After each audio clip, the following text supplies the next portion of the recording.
Does Jurassic World Fallen Kingdom meet the standards set by the original Jurassic Park or even 2015's Jurassic World? No, it does not. But just as a T-Rex's visual acuity is based on movement, Jurassic World's success is based on the audience's movement into the theaters. Will these audiences be able to look past some glaring plot holes and crazy story developments? That depends on if they find these moments from Jurassic World Fallen Kingdom to be even more illogical than Bryce Dallas Howard running from dinos in heels. But before you watch, click subscribe, whether it's about new releases or even movies that are 65 million years in the making. This is the most dangerous creature that ever walked the earth. To decay or not decay? Sure, Chris Pratt and Bryce Dallas Howard had a lot to do in the first Jurassic World, but the Indominus Rex was the star of the picture. She was genetically manufactured to be a greatest hits of deadly prehistoric killing skills. She was smart, had an amazing sense of smell, and could camouflage her skin. And for all we know, she could probably tap dance. She was a Renaissance woman, the Oprah of dinosaurs, and yet she was defeated by the T-Rex and dragged to the bottom of Jurassic World's fish tank by the underwater-dwelling Mosasaurus at the end of the last movie. It was a more shocking twist than that time the shark from Deep Blue Sea jumped out and ate Samuel L. Jackson. But how did the bones of the Indominus Rex stay intact underwater? At the beginning of Jurassic World 2, a team of bad guys come across the skeleton of Indominus Rex while combing through the bottom of the Mosasaurus tank. But if the Mosasaurus didn't tear those bones apart the minute it dragged the Indominus underwater, the bones would have decayed beyond the pristine condition we find them in. Looks like they should have kept the Indominus Rex's storyline extinct. Blue, come with me. You know you can't stay here. Volcanic eruption. Who knew Dante's Peak would have a more accurate depiction of an erupting volcano? The explosive visuals of falling embers and flowing lava added new opportunities for action in the franchise. It was something for the humans to outrun other hungry dinosaurs, but an average volcano can spew ash at just around 450 miles per hour, much faster than the cloud that engulfs the dinos and our heroes before they're forced to jump off that cliff. Owen even seems to be outrunning the ash cloud before it overtakes him, but he still comes out alive, landing in the ocean hundreds of feet below. In another movie, he might not have been so lucky, as the cloud of toxic gas that surrounded him would have instantly killed any other normal man. But look, Owen is no normal man. The guy can communicate with dinosaurs, he can ride motorcycles, date Jurassic World's upper management, and he's even building his own house. He's basically the human version of the Indominus Rex. He has every skill you can think of, and he can survive any natural or man-made disaster. And if we're not careful, they're gonna be here after. Laser targeting system.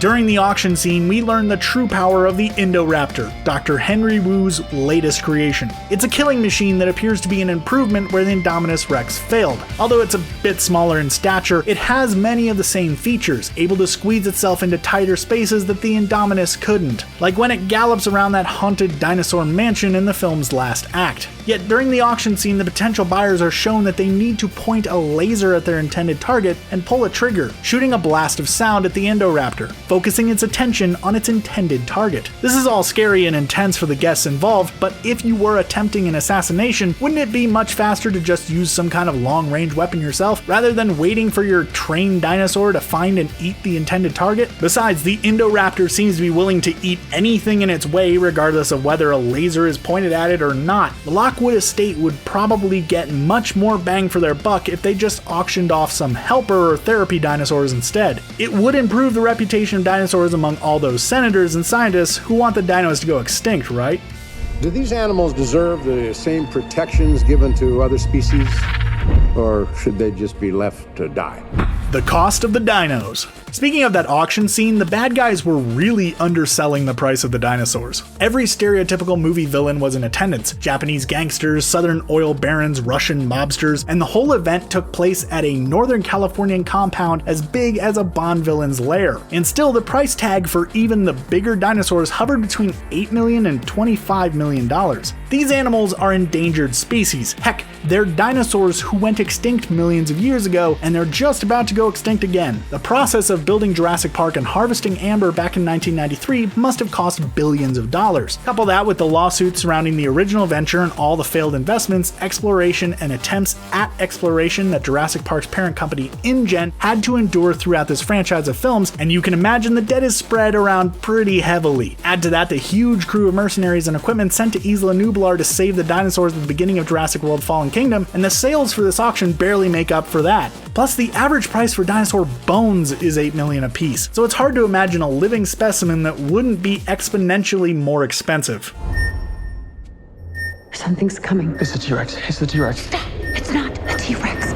Orphan Jurassic. Every Jurassic Park movie needs a child actor to get terrorized, and this film featured Maisie Lockwood, Benjamin Lockwood's granddaughter. Old Man Lockwood was John Hammond's partner until they parted ways shortly before the events of the first movie. When Mr. Lockwood told Maisie that her mother visited the island once and she would have loved it, that made us start to question, who was the mother? Ultimately, it's revealed that Maisie is not so much Ben Lockwood's granddaughter as she is the clone of his daughter, and Mr. Lockwood split with John Hammond over the ethics of human cloning. It's an interesting surprise, but it seems to muddle the themes of the story more than clarify them. The main struggle of the film is built upon the fact that we're supposed to care for the rights of these animals, but if the lead girl, who's a clone, is supposed to be sympathetic, why should we root for her if she's the one who presses the button letting the dinosaurs loose on the world? And when those dinosaurs are unleashed into the wild, it seems like there are way more than the original 11 species that Lockwood's team initially set out to rescue. Life may have found a way, but will the Jurassic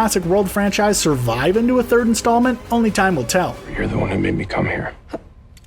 I'll be alright.